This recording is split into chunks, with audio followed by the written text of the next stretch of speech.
The heart, a lifelong workhorse, beats over 100,000 times a day without pause, apology, or vacation. But even the most reliable engine wears down, and aging hearts are no exception. While much attention has focused on cholesterol, blood pressure, and lifestyle as drivers of cardiovascular disease, there's another actor quietly taking the stage: senescent cells. These so-called zombie cells, alive but dysfunctional, aren't just sitting idly in cardiac tissue. Emerging research suggests they may be actively fueling the very processes that lead to heart failure, atherosclerosis, and vascular decline. But here's the twist: not all senescent cells are equally destructive. Some might be villains, others reluctant bystanders, and a few, ironically, may be trying to help. It all depends on the subtype, the context, and whether we're looking in the heart muscle, the vessels, or the scar tissue in between. In the heart, two cell types dominate the senescence discussion: cardiac fibroblasts and endothelial cells. Both are essential to cardiovascular integrity, but when they go senescent, their secretions and behaviors change dramatically. Senescent cardiac fibroblasts, for instance, are key players in remodeling after injury. They're meant to patch up damaged areas after a heart attack, laying down extracellular matrix to prevent rupture. But in aging hearts, too many of these cells linger in a perpetually activated, senescent state, still churning out collagen, still pushing fibrosis, and never getting the memo to stop. The result is a stiffer, less efficient myocardium that struggles to pump blood effectively. These fibroblasts often express classic senescence markers like P16-INK4A and P21-CIP1, but also unique profibrotic and inflammatory SESB profiles, suggesting distinct subtypes with different pathological roles. On the vascular side, endothelial cells, those slender linings inside blood vessels, are equally prone to senescence, especially in response to oxidative stress, turbulent flow, and metabolic insults like high glucose. Senescent endothelial cells lose their ability to regulate vascular tone, allow immune cells to infiltrate more easily, and secrete adhesion molecules and cytokines that accelerate plaque formation in arteries.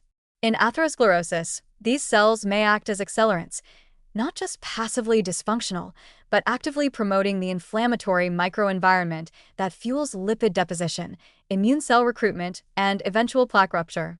What's more, senescent endothelial cells can inhibit angiogenesis, impairing the heart's ability to create new blood vessels in response to stress or ischemia, a problem especially relevant in heart failure. With the rise of single-cell RNA sequencing and machine learning models, researchers are beginning to map these senescent subtypes in exquisite detail. In mouse models of heart failure, scientists have identified specific clusters of senescent fibroblasts with high levels of fibronectin, periostin, and TGF, SET1, markers associated with adverse remodeling. In contrast, other fibroblast subtypes appear to have more restrained SASB signatures and may even express antifibrotic genes, hinting that not all senescent fibroblasts are pathological. The same is true for endothelial cells. Some senescent subtypes are proatherogenic, while others might actually protect against excessive vascular permeability. It's a cellular spectrum, not a binary switch, and understanding who's doing what is key to building smarter therapies. That's where xenotherapeutics enter the picture. Senolytics, drugs designed to eliminate senescent cells, have shown early promise in cardiovascular models. In aged or infarcted mice, clearing senescent cells can improve cardiac function, reduce fibrosis, and enhance exercise capacity.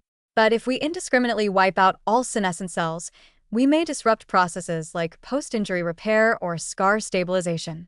The future lies in targeting the bad actors, the senescent subtypes that persist beyond their usefulness, driving chronic inflammation and stiffness, while sparing or modulating those that contribute to tissue balance. Xenomorphics offer one such path. Rather than kill senescent cells, they aim to modify their secretions, dial down the inflammatory SASB, and restore a more balanced cellular output.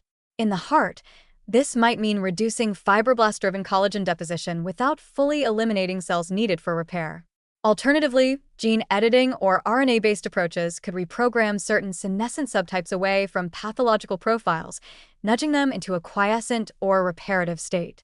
There's also growing interest in cell-specific delivery systems, such as nanoparticles or antibody-drug conjugates, that could deliver senolytics directly to senescent endothelial cells in atherosclerotic plaques, sparing surrounding healthy tissue. Ultimately, cardiovascular aging is not just about mechanical wear and tear. It's about cellular miscommunication, inflammatory whispers, and repair processes that refuse to turn off. Senescent cells are at the heart, literally, of this slow unraveling. But by classifying their subtypes, mapping their spatial distribution, and understanding their impact on tissue behavior, we have a real shot at transforming how we treat age-related heart disease. Instead of carpet bombing the aging heart, we could perform cellular microsurgery, removing only the most dangerous zombie cells while letting the functional ones finish their work and fade away. In doing so, we may not just delay cardiovascular decline, we may rewrite its narrative altogether, beat by beat.